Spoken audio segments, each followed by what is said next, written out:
Okay, so multiplication. We have gone into double-digit multiplication. And so if I have 32 times 54, I should know at least 2 strategies on how to solve this, okay? The most common strategy, the strategy that you cannot make a mistake on doing, is the area model, okay? Every rectangle has a length and a width, okay? So we're going to take 32 as our width, and I'm going to break it up by tens and ones. So it would be 32, okay? And I'm going to make 54 my length across the top. So I'm going to do 50 and 4, okay? Everything going across this top part of the box is going to be multiplied by 30. Okay? Everything going across the bottom is going to be multiplied by 2. Okay? And then I can go in my columns. Everything going down in these first 2 columns is going to be multiplied by 50. So 30 times 50 and 2 times 50. Okay? And everything going down in the right columns is going to be multiplied by 4. Okay? So now that we have our problem set up and we know exactly what goes into each box, it can be a little overwhelming to start counting by 50s 30 times. That sounds pretty crazy in ways of counting. But we all know our basic facts. So all you have to know is, what is 3 times 5? It's 15, right?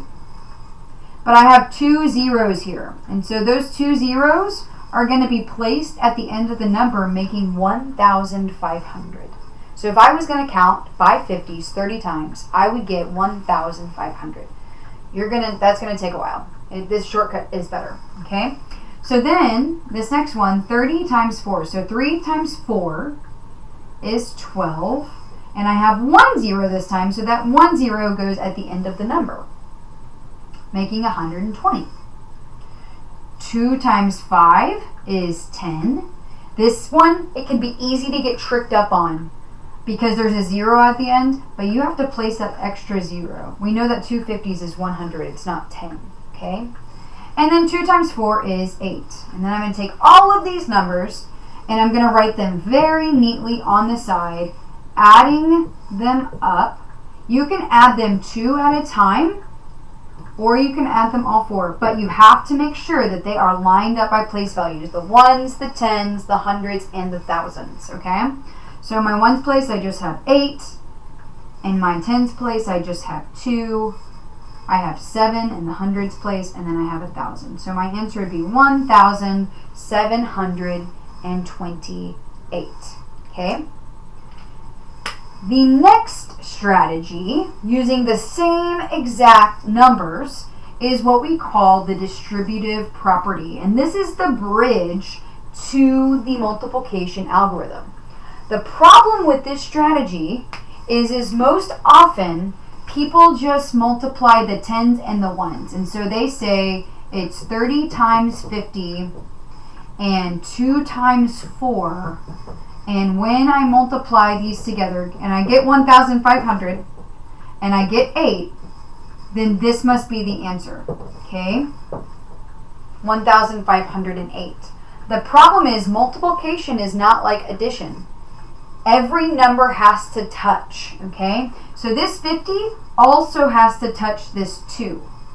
And this 4 also has to touch that 30, like we saw in the area model.